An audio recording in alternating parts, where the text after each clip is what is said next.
Selamat datang di channel Alur Donghua. Sebelum menonton, silahkan subscribe, biar Mimin tambah semangat update-nya. Ketika Hanli mendengar tentang lokasi tersembunyi yang hanya diketahui oleh Guiling, dia mengangguk dan berkata, "Bagus, ayo pergi. Jika kita menghadapi musuh kita di sepanjang jalan, tidak perlu melawan mereka. Kami hanya akan melepaskan mereka." Setelah dia menyingkirkan boneka mirip manusia itu, dia buru-buru terbang keluar dari aula istana. Keduanya terbang melalui cahaya esensi Great North dalam sekejap mata, tetapi ketika pembatasan penerbangan aktif lagi, mereka hanya bisa jatuh ke lantai dan menggunakan teknik pencerah tubuh untuk menghemat kekuatan sihir. Dia menyapu indera spiritualnya ke kejauhan dan tidak melihat siapapun di bagian luar cahaya esensi Great North, sangat menyenangkan dan mengejutkan. Dia memanggil Guiling dan dengan tenang muncul dari cahaya dengan Tailstar Essence Shield dan kipas Triflame di tangan. Setelah melihat-lihat lagi dengan hati-hati, dia perlahan berjalan keluar dari aula Kunwu. Itu sangat sunyi di luar, dan ketika dia memiliki pandangan yang jelas ke daerah itu, dia merasakan sedikit terkejut. Di alun-alun besar melewati Goldwith Spirit Trees yang ditebang, tanah dipenuhi dengan lubang dan tumpukan puing seolah-olah terjadi pertempuran besar. Ketika Guiling berjalan di belakangnya, dia melihat pemandangan itu dan berhenti. Aneh sekali, mungkinkah mereka bertarung di antara mereka sendiri? Dia berpikir dengan bingung. Hanli mendapatkan kembali ketenangannya dan berkata dengan cemberut, "Aku tidak yakin. Mungkin saja mereka bertemu dengan kelompok kultivator pertama itu. Meskipun saya tidak tahu asal-usul mereka, karena mereka mampu membuka segel ke Gunung Kunwu, kemampuannya pasti hebat." Guiling menghela nafas, bisa jadi begitu. Ketika segel dibuka, saya mengikuti mereka dari jauh dan memperhatikan bahwa dua dari mereka memiliki kultivasi yang mirip dengan saya. Oh, apakah kamu ingat penampilan mereka? Dari gelombang pertama di sini, dia hanya tahu tentang pria parubaya berwajah persegi. Dia telah melihatnya menggunakan harta yang kuat untuk membela diri melawan Old Devil Qian. Guiling menggelengkan kepalanya, karena kekuatan mereka pasti kuat. Aku tidak berani mendekat. Saya hanya melihat mereka dari kejauhan dengan indera spiritual saya. Hanli sedikit kecewa mendengar ini. Dia ingin tahu apakah penatua iblis ada di antara mereka yang ada di sini dan apakah dia harus merencanakan kesempatan untuk merebut kembali kedua pedang terbangnya. Tapi sekarang dengan Guiling dan boneka mirip manusia, dia yakin bahwa dia akan memiliki lebih dari sekadar kesempatan bertarung melawan iblis penatua dan tidak perlu melarikan diri. Tatapannya berkedip saat dia merenung sejenak, lalu menyimpulkan, bagaimanapun, mereka seharusnya tidak dapat dengan mudah memusnahkan yang ada di sini. Mereka kemungkinan besar mengejar di tempat lain. Meskipun dia telah berbicara seperti itu, Hanli tahu bahwa ada hal lain yang sedang terjadi. Kalau tidak, mereka tidak akan dengan mudah menyimpang dari tujuan awal, seperti bagaimana Grand Immortal Su dan Endless Sky Scientist datang untuk mengejarnya. Mungkinkah yang pertama di sini begitu kuat sehingga bisa memaksa banyak dari mereka untuk mengalahkan? Tetapi bahkan itu sangat tidak mungkin. Jika mereka memiliki keuntungan seperti itu, mengapa tidak tinggal dan menunggu kesempatan untuk memperebutkan harta karun? Dengan mempertimbangkan semua hal, dia merenung sejenak dan menggosok dagunya sebelum menjatuhkan masalah itu. Tidak peduli apa yang terjadi, tujuannya telah tercapai. Dia hanya perlu tetap bersembunyi dengan aman sampai dia bisa pergi dari badai yang sedang terjadi. Dia harus memikirkan metode untuk merebut kembali dua pedang terbang yang dicuri iblis penatua setelah dia meninggalkan Gunung Kunwu. Setelah merenungkan masalah ini, Hanli segera mengambil keputusan. "Rekan Taoist Gui, pertama-tama mari kita pergi ke tempat rahasia yang kamu bicarakan. Tidak perlu mengikuti mereka. Dalam beberapa hari, akan ada lebih banyak kultivator yang akan masuk." Han Li kemudian memimpin jalan menuruni tangga ke alun-alun utama. Guiling tertawa masam dan mengikutinya. Sepanjang jalan, mereka melihat bekas pedang, bekas hangus, dan tanda-tanda pertempuran lainnya. Para kultivator ini telah dikejar ketika melarikan diri. Ketika ngarai besar tiba-tiba muncul di hadapan, Han Li mendekat dan melihatnya sebelum mengerutkan kening. Perpecahan besar itu pasti tercipta dari serangan harta karun tipe pedang. Itu telah membelah tangga menjadi dua dan menciptakan celah dengan lebar lebih dari 300 meter dan kedalaman 100 meter. Dia bahkan merenungkan bahwa jika dia memanfaatkan kekuatan penuh dari teknik pedang raksasanya, dia tidak akan mampu melakukan hal seperti itu. Suara Silver Moon bergema dari benaknya, sepertinya para kultivator itu pasti menemui masalah, mengingat kekuatan dari kemampuan yang telah ditampilkan. Pertempuran itu jauh lebih intens dari yang kita bayangkan. Mungkin, tapi apa hubungannya dengan kita? Han Li dengan santai menjawab. Setelah itu, dia meluncurkan dirinya dari tanah dan melayang melintasi jurang. Guiling bergerak dekat di belakang. Setelah dia mendarat, ekspresinya bergerak dan dia melirik salah satu batu besar di depannya dengan tatapan dingin. Kemudian, ekspresi Han Li tenggelam dan dia dengan kasar berteriak, "Kamu, keluar dari sana." Awan ki hitam kemudian ditembakkan dari dekat. Jiwa yang baru lahir bisa samar-samar terlihat di dalamnya. Iya, karena kultivator di gunung lebih cenderung menjadi musuh, tidak perlu bersikap sopan dan membiarkannya pergi. Guntur terdengar dari punggungnya dan dia tiba-tiba menghilang dari pandangan. Sesaat kemudian, dia muncul di depan masa hitam dalam kilatan cahaya perak. Dia mengangkat tangannya, dan dengan derak, tangan biru besar muncul dan menutup cengkeramannya. Dengan sangat waspada, ki hitam melonjak di sekitar Nas Chen Sol dalam upaya untuk melarikan diri. Tapi karena dia terluka parah dalam pertarungan sebelumnya, dia tidak bisa menggunakan gerakan seketika dari awal. Dan dengan pengalaman Han Li yang kaya dalam membubarkan Nas Chen Souls, dia juga cukup ahli dalam menjebak mereka. Dia hanya mencibir dengan jijik ketika dia melihat upaya jiwa untuk melarikan diri. Petir emas mulai memercik dari tangan biru besar dan 5 sambaran guntur meletus darinya, menciptakan jaring emas besar untuk menjebaknya. Kemudian, tubuh Nas Chen Soul kabur, hanya untuk berlari lebih dulu di jaring petir. Ledakan besar terdengar. Petir emas telah menyebarkan sebagian besar ki hitam yang melindungi tubuh Nas Chen Soul. Adapun jiwa itu sendiri, tubuhnya mulai bergetar seolah-olah berada di ambang kehancuran. Tangan biru besar kemudian dengan cepat meraih jiwa dan membawanya kembali ke Han Li. Dia melirik makhluk yang ketakutan itu dan tersenyum. Itu dia. Saat Guiling melihat Nas Chen Soul, sedikit terkejut muncul di wajahnya. Meskipun tidak memiliki tubuh, wajahnya jelas milik salah satu dari dua tetua sekte penyaringan Yin. Dia telah kehilangan tubuhnya dan Nas Chen Soul-nya tetap tersembunyi di balik batu besar sejak saat itu. Dengan wajah teror, jiwa memohon, "Kami tidak memiliki dendam di antara kami, rekan Taois Han. Aku tidak punya andil dalam mengejarmu." Han Li terkekeh dengan ekspresi tenang, "Mengapa kamu begitu takut? Kapan aku bilang aku akan menyerangmu? Saya hanya ingin bertanya apa yang terjadi di luar aula.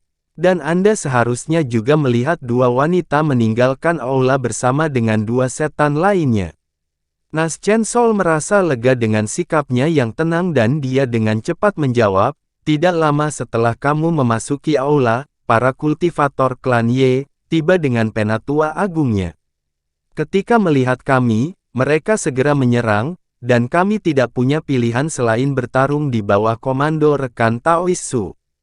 Kami mampu mempertahankan diri dengan cukup baik, tetapi kemudian, pagoda penekan iblis tiba-tiba mulai berguncang dan sebagian besar gunung di sisi itu tenggelam memasuki jantung gunung. Selanjutnya, Nas Chen Soul berhenti sejenak, tetapi ketika tatapan dingin Han Li menembus, jantungnya bergetar dan buru-buru melanjutkan, selanjutnya, sebuah cahaya tiba-tiba terbang keluar dari pagoda, diikuti oleh suara Buddhis yang keras. Nyanyian yang bisa kita semua dengar dengan jelas. Seseorang telah berteriak bahwa itu adalah tanda bahwa harta karun roh ilahi telah tiba dan setelah itu, mereka semua menyerah dalam pertempuran dan terbang ke arahnya. Tetua sekte bentuk abadi dan dua iblis telah muncul tepat saat ini terjadi dan melakukan perjalanan ke arah yang sama. Sedangkan saya tetap tinggal untuk memberi tahu Penatua Agung tentang masalah ini. Harta karun roh ilahi benar-benar muncul. Han Li berseru, aku tidak tahu apakah itu benar-benar harta karun roh ilahi, tetapi perubahan di langit seperti ini tidak dapat dihasilkan dari harta karun biasa.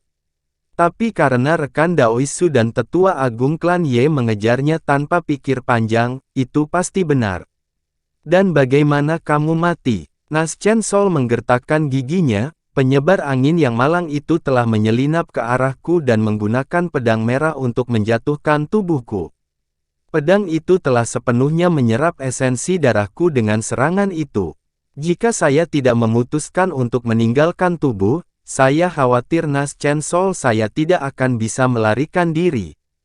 Han Li mengangkat alisnya dan dengan ragu bertanya, pedang apa yang bisa begitu kuat? Nas Chen Sol berhenti sejenak sebelum menjawab, saya tidak yakin. Itu adalah pertama kalinya saya melihat harta karun seperti itu. Namun, penampilannya sangat mirip dengan legenda pedang naga iblis, meskipun warnanya agak beda. Tetapi jika itu adalah pedang naga iblis sejati, bagaimana saya bisa memiliki kesempatan untuk melarikan diri? Pedang naga iblis. Ekspresi Han Li berubah. Pisau iblis yang ditempa dari Devil Essence Diamonds memiliki reputasi yang menakutkan. Dikatakan bahwa pedang seperti itu memiliki kemampuan ganas untuk membunuh dengan menyerap daging dan jiwa, dan pada gilirannya, menyempurnakannya menjadi kekuatan. Kekuatan pisau iblis kemudian akan meningkat dengan jumlah tubuh.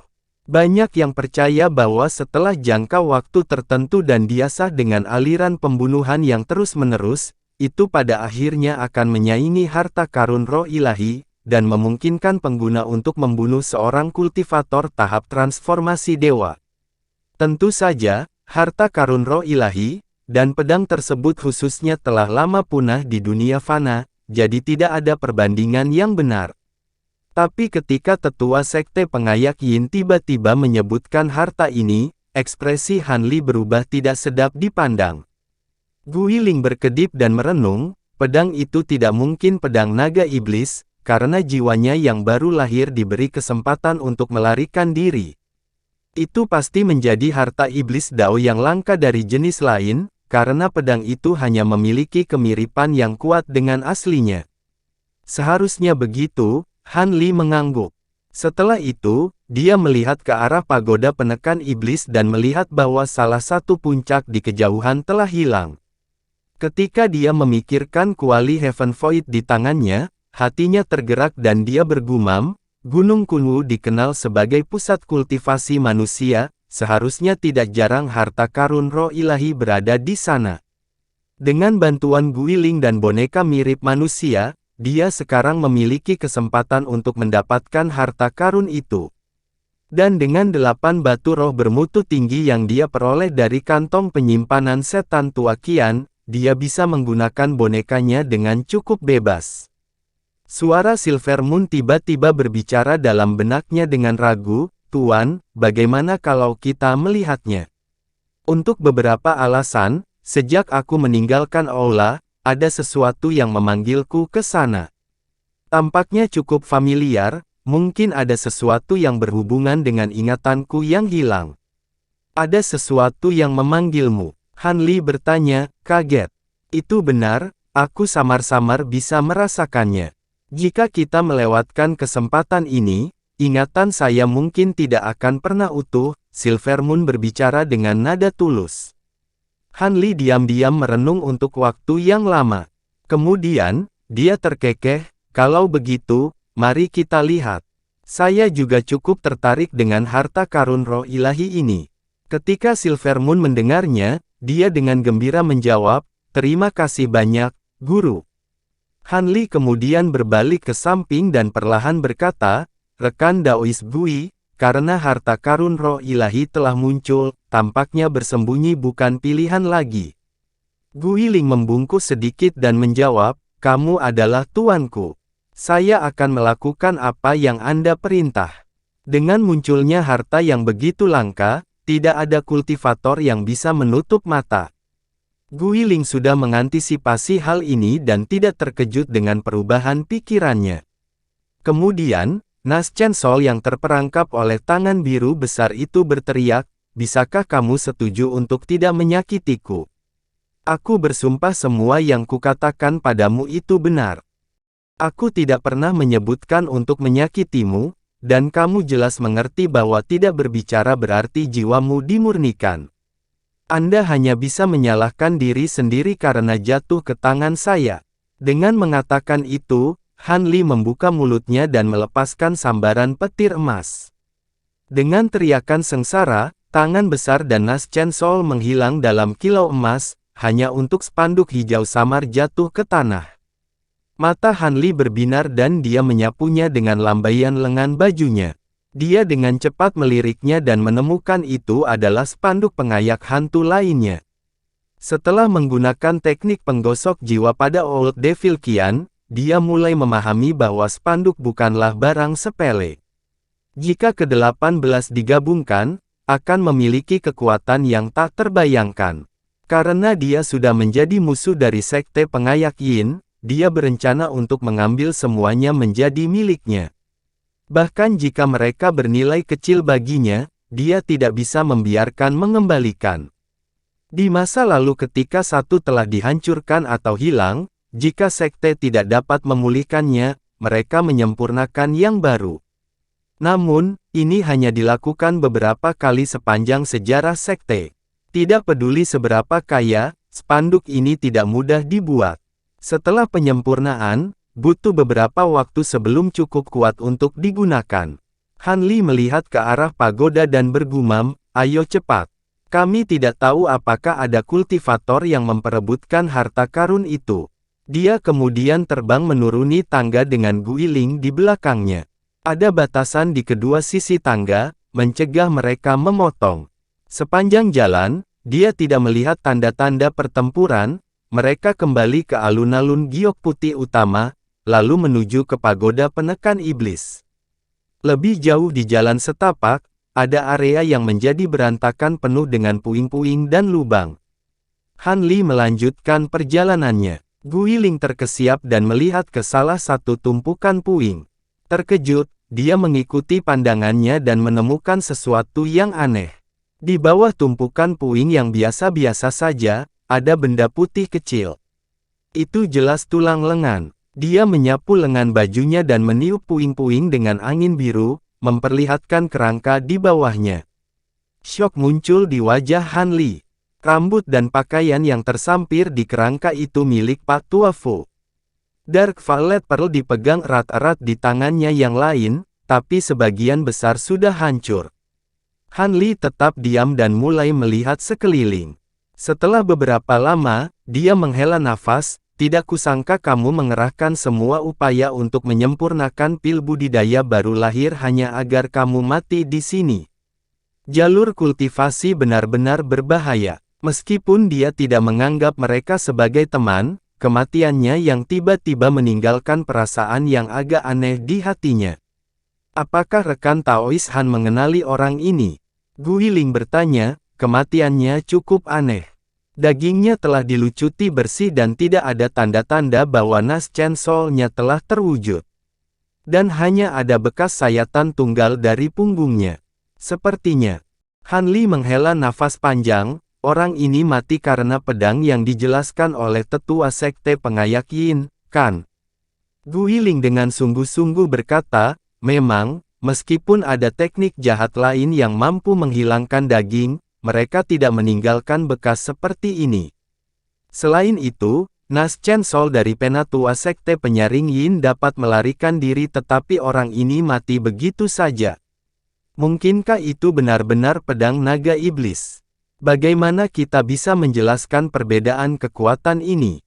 Setelah beberapa pemikiran, Han Li menggelengkan kepalanya dan berkata, saya sangat meragukan itu. Pedang naga iblis mungkin memiliki kekuatan untuk meningkatkan kekuatannya dari memakan jiwa dan daging para kultivator, tetapi prosesnya akan memakan waktu yang cukup lama. Bagaimana kekuatannya bisa tumbuh begitu cepat? Iya, itu memang masuk akal, Guiling menimpali. Lebih penting lagi, Master Scatterwind ini tidak takut akan konsekuensinya. Dia berani menyerang para tetua dari Sej Pengayak Yin, dan Nine Serenities Sect. Selain itu, dia tidak menghancurkan tubuh setelah membunuh mereka. Apakah dia tidak takut pada dua sekte yang bergabung untuk membalas dendam? Han Li melirik kerangka itu lagi dan kebingungan muncul di wajahnya. Mengingat kantong penyimpanan telah hilang, Naschen Cultivating Pill seharusnya jatuh ke tangan karakter itu. Karena Guiling baru saja keluar dari penjara, dia memiliki sedikit pemahaman tentang dunia kultivasi saat ini dan dengan demikian tidak banyak yang bisa ditambahkan. Han Li merenung sejenak dan tidak bisa memberikan jawaban. Kemudian, dia mengangkat tangannya dan melepaskan bola api, membakar kerangka itu menjadi abu. Mari kita berhati-hati. Pedang itu akan menjadi lebih kuat setelah mengkonsumsi kultivator Naschen Soul. Sebaiknya kita tidak menderita dengan cara yang sama. Dengan kata-kata acuh tak acuh itu, dia memimpin jalan ke depan tetapi memasang ekspresi yang jauh lebih suram. Hati Guiling bergetar setelah mendengar ini, dan dia meringis dengan wajahnya yang tidak sedap dipandang sebelum mengikutinya dengan senyum masam. Saat mereka menuju ke atas, keduanya tidak menemukan catatan apapun dan akhirnya tiba di ujung tangga, atau apa yang tersisa darinya. Mereka mendapati diri mereka berada di sebuah tebing yang telah dipotong setengah ukurannya dan gunung di belakangnya telah menghilang tanpa jejak. Han Li mengintip ke kejauhan dan kemudian melihat ke bawah ke kedalaman yang tak terduga. Dia kemudian membelai dagunya dengan ekspresi termenung. Meskipun Guiling telah menduga ini dari apa yang dikatakan tetua sekte Pengayak Yin, dia heran melihat ini dengan matanya sendiri, tampaknya orang lain telah turun, dan pagoda penekan iblis telah benar-benar tenggelam ke dalam gunung. Siapa yang tahu apa yang terjadi di bawah? Rekan Daoist Gui, apakah kamu tahu monster apa yang ditahan di pagoda?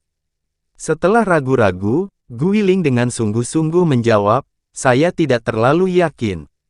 Di masa lalu, saya adalah salah satu binatang iblis yang digunakan untuk menjaga gunung.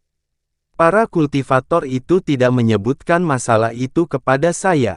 Tapi sebelum saya dipindahkan keluar gunung, saya merasakan ki jahat yang sangat besar muncul di sini. Setelah itu menghilang, seharusnya sudah disegel di pagoda.